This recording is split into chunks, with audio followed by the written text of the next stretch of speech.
기도합니다. 거룩하시고 자비로우시고 은혜로우신 아버지 하나님 감사합니다.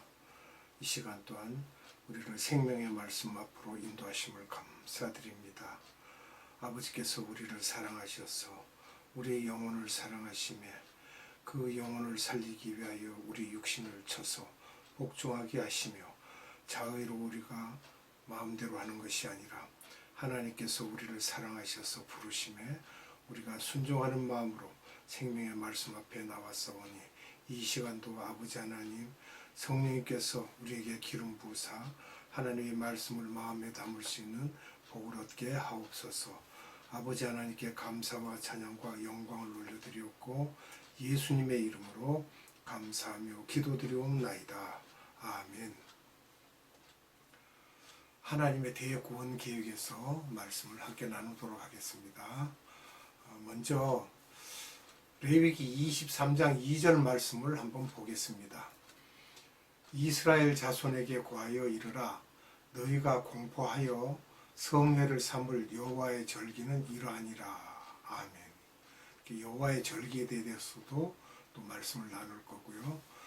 그러면 지난 시간에 성막을 왜 지으라고 하셨나에 대해서 우리가 알아보도록 하겠습니다. 예수님이 십자가에서 어떻게 죽으실 것과 예수님의 보혈이 우리의 구원을 위한 것이기에 유대인 또는 이스라엘이죠. 유대인들을 성막에서 죄사함 받는 연습을 500년간 하게 됩니다. 긴 시간을 우리가 어떻게 죄사함을 받는지에 대해서 자꾸 보여주시고 훈련을 하십니다. 모세로부터 500년 후인 BC 1000년에 다윗을 통해 성전을 지으라 하시고 솔로몬 때 성전을 완성하고 또 1000년간 훈련을 하게 됩니다. 하나님께서는 구체적으로 예수님의 보혈의 능력을 보여주기 위해서 이스라엘 백성을 사용하고 계시며 이스라엘 백성은 선민이라는 자부심을 갖고 있지만 이방 민족을 위해 많은 고생을 할 것이라는 것입니다. 성막을 통해서 하나님이 어떻게 예수님의 구원 계획을 보여주시는지 우리가 알아봐야 됩니다. 레위기 23장 전체는 7절기에 관한 말씀입니다. 본문에 읽은 레위기 23장 2절과 같이 이스라엘 자손에게 고하여 이르라.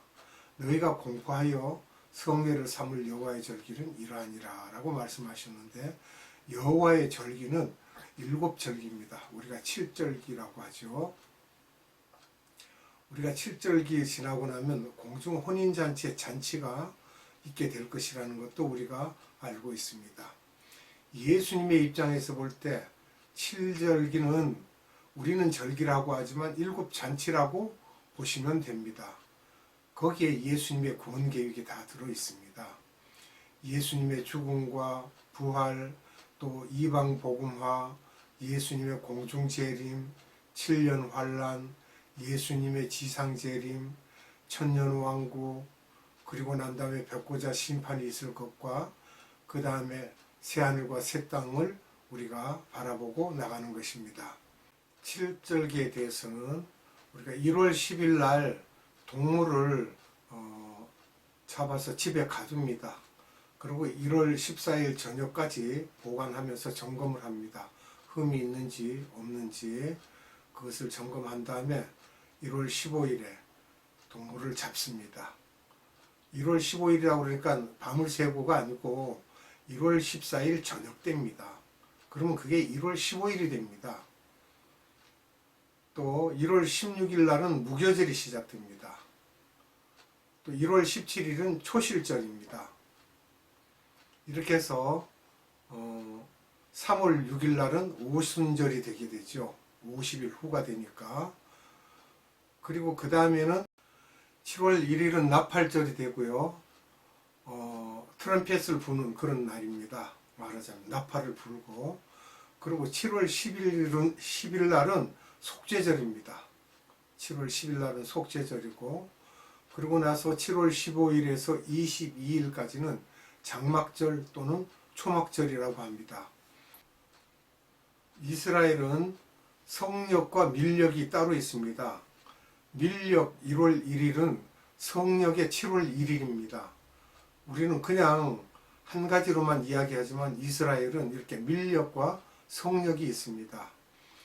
옛날 정월 1일날 나팔을 불면 이스라엘 백성이 다 성막 앞에 모이게 되어 있었던 거죠. 죄사함을 받기 위해서. 그래서 새해를 다시 시작하기 위해서 눈물로 회개한 후 제사를 드리고 제사장은 지성소에 들어가서 속죄를 하게 됩니다. 그게 속죄절, 그래서 7월 10일입니다. 이 일은 모세 때부터 예수님이 오실 때까지 약 1500년간을 지속해 왔습니다. 그러면 대속죄일을 몇 번을 겪어야 했습니까? 1년에 한 차례시니까 1500년간 1500번을 했겠죠. 1년에 1회씩. 이런 방법으로 유월절은 예수님이 오신 후에도 구약의 방법대로 제사를 지냅니다. 예수님이 십자가에서 죽은 후 3일 만에 부활하셨죠. 부활하신 그것을 우리가 잊지 않고 자세히 살펴보면 노아의 방주가 아라랏산에 앉은 날이, 그 날이 밀력 7월 17일입니다. 성력으로는 1월 17일이 되고요. 예수님 부활하신 날입니다. 그날이 노아의 방주가 아라랏산에 앉은 날이요. 그럼 우리가 성막의 구조를 보면은요, 법궤가 있습니다. 법궤 위에 뚜껑이 있는데 그 지붕이라고 하죠. 속죄소라고 하고, 그룹천사가 덮고 있는 위치죠. 우리가 시은자라고 하고 속죄소라고 합니다. 거기는 하나님이 자비를 베푸시는 장소라고 하였습니다. 속죄소가요. 사람의 마음 같으면 하트에 성령님이 임재하시는 그런 위치라고 봐야죠. 영생 얻는 그 장소. 요한복음 7장 38절로 39절에 십자가 사건 전 이야기죠. 예수님께서 내 배에서 생수의 강이 흘러 넘칠 것이라는 말씀이, 즉 그것이 무엇입니까? 성령을 지칭하는 말씀이죠. 성령. 또 번제단은 희생제물을 잡아 불태워서 그 향기를 하나님께 올려드리는 제단입니다. 출애굽기 38장 1절에 기록되어 있죠. 또 물두멍은 제사장이 성소에 들어가기 전 손과 발을 씻고 몸을 정결케 하는데 사용된 청동제 놋대야입니다. 큰 대야죠. 출애굽기 30장 18절로 21절에 기록되어 있습니다. 휘장에 대해서 말씀을 드리면 성막에 덮개가 있습니다. 출애굽기 26장 1절이고요. 성전에 지성소와 성소를 가리는 막이 또 있습니다. 성전에 출애굽기 26장 31절로 32절입니다. 안뜰과 성소를 구분하는 성소의 출입문이 있습니다. 출애굽기 26장 37절이고요. 성막의 경계, 즉 울타리를 나타내는 휘장이 있습니다. 이것은 출애굽기 27장 9절 등으로 되어 있죠. 또 그 성막의 휘장은 그리스도의 육체를 상징하기도 합니다. 히브리서 6장 19절 또 10장 19절에서 20절에 이르는 내용들이 기록되어 있습니다. 향로는 향을 피우기 위해 만든 긴 손잡이가 있는 움푹한 그릇입니다. 레위기 10장 1절에 기록되어 있고요. 민수기 16장 6절에서 7절에 기록되어 있습니다. 놋입니다. 놋.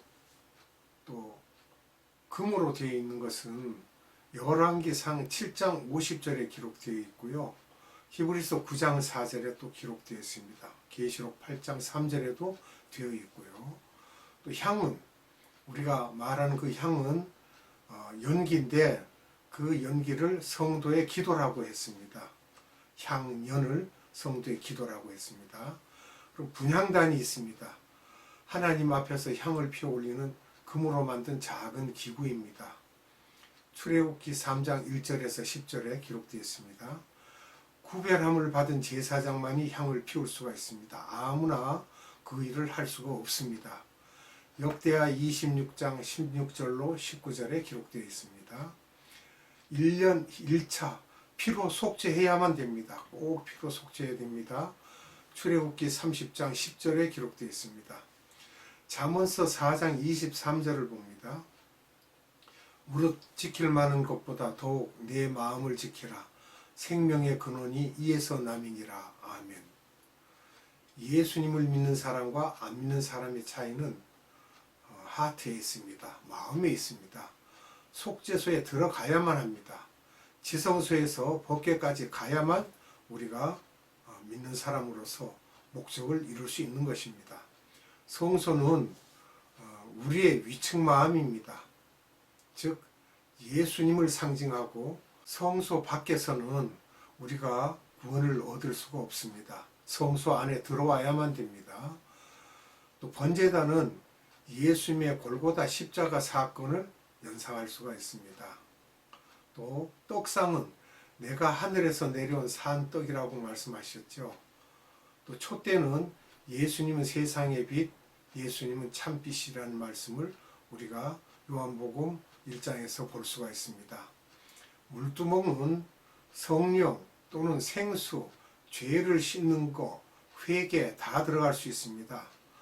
향로는 예수님의 이름으로 기도하는 그것을 말하고 있고 나타내고 있습니다. 예수님이 없으면 향로의 의미가 없습니다. 향로가 있어서 향을 피워야 그 향연이 하늘로 올라가는데 우리의 기도가 하나님 앞에 도달한다는 것입니다. 지성소 안에는 법궤가 있습니다. 법궤도 예수님을 상징하는 것입니다. 우리가 거기서 속죄함 받을 수가 있거든요. 시은자에서 하나님이 우리를 만나시고 우리의 죄를 사하시는 곳입니다. 예수님의 대구원 계획에 연결되어 있습니다. 지금도 이런 성소의 구조로 교회를 짓고 있고 우리가 교회의 모든 그 구조를 만들고 있습니다. 그렇게 어떻게 예배를 드리는가에 대해서는 레위기 16장에 자세하게 기록되어 있습니다.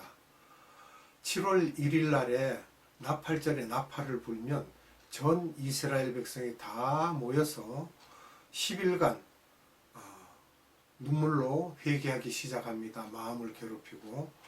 그리고 7월 10일까지 하고 10월 10일 날이 속죄절입니다. 그날 대제사장이 지성소에 들어갑니다. 그리고 7월 2일쯤에 제사장이 번제달에 소 1마리, 염소 2마리를 갖다 놓습니다. 그 중에서 한 마리에게 안수를 통해서 이스라엘의 백성의 죄를 전가시키는데요. 이것을 아사셀 염소라고 합니다. 희생양이라고도 하고 레위기 16장 10절에 기록되어 있습니다. 죄를 전가시켜서 한 사람을 시켜서 먼 광야로 끌고 와서 정처 없이 그냥 가도록 내버려 두고 옵니다. 그것이 이제 희생양이 되는 것이죠. 기억도 안 하시는 자비와 용서, 사랑을 보여주고 계십니다. 그 후 7일 동안 회개를 합니다. 7은 7년 대환란에 대한 의미를 또 우리가 상징으로 들 수 있습니다. 그 다음에 남은 염소를 잡아서 번제단에서 다 태우고 또 소를 잡아서 제사장이 입는 옷 위에 피를 뿌린 후에 제사장이 성소에서 지성소에 들어가서 속죄를 하죠. 속죄소 앞에 피를 뿌리고, 그러니까 법궤죠. 법궤 앞에 피를 뿌리고 법궤 지붕, 즉 시은좌죠. 거기에 피를 뿌립니다. 이때 이스라엘 전통에서는 제사장의 옷이 피로 완전히 커버되지 않으면 죽기도 했다는 것입니다. 그래서 피를 뒤집어 쓰고 들어간다는 거예요. 그래서 제사장 옷에 끈과 방울을 다는 것이라고 합니다. 무슨 일이 일어날지 모르니까요. 그런 후에 제사장이 나오면 이스라엘 백성들은 지난 한 해 동안의 모든 죄가 깨끗해졌다고 합니다. 그러므로 이스라엘 백성들은 나팔절과 유월절을 가장 중요시하고 있습니다. 예수님도 유월절을 드셨죠. 그 같이 유월절은 성령 1월입니다. 오늘날 부활절은 보면 오늘날 달력으로 3월인데 이 부활절은 속죄를 의미하기도 하고 또 용키포 홀리데이라고 해서 히브리어로 그렇게 부르기도 합니다. 오늘날 3월달이며 미국의 유대인은 이때 다 문을 닫고 성대하게 그 부활절을 치릅니다. 1년간의 죄를 사함받기 위해서 회당에 모여서 예배를 드리기도 하고요. 그 후에 부활절 10일 후 속죄절에는 이들은 파티를 합니다. 죄사함을 받았다고 파티를 합니다. 1967년 유대인이 부활절로 인해서 6.1 전쟁을 치르게 되죠. 1972년에는 용키푸 전쟁이 있었습니다. 이유는 유대인이 부활절로 인해서 문을 다 닫았어요. 상가의 문을 다 닫고 집에서 부활절을 지낸다고 그것을 불만으로 인해서 전쟁이 터졌던 것입니다. 그 명절은 우리 한국의 구정과 같은 그런 명절입니다. 1967년에 그 일어났던 전쟁은 6.1 전쟁이 모세 다얀이라고 하는 분이 지휘를 했는데 6.1 전쟁으로 인하여 승리를 했습니다. 오히려 이스라엘이 망한 것이 아니라 오히려 전쟁 승리했던 것입니다. 오늘은 여기까지 하겠습니다. 기도합니다. 거룩하신 아버지 하나님 감사합니다. 오늘도 우리에게 생명의 말씀을 주셔서 하나님께서 뒤에 구원 계획을 어떻게 이루어 가시는지 성경에 기록한 말씀대로 이루어 가심을 우리에게 낱낱이 알려주심을 감사드립니다. 아버지 하나님 오늘도 우리에게 영혼의 양식을 주심을 감사드리옵고 우리 구주 예수 그리스도 이름으로 감사하며 기도드리옵나이다. 아멘. 주님 가르쳐주는 기도로 예배를 마칩니다. 하늘에 계신 우리 아버지, 아버지의 이름을 거룩하게 하시며 아버지의 나라가 오게 하시며 아버지의 뜻이 하늘에서와 같이 땅에서도 이루어지게 하소서.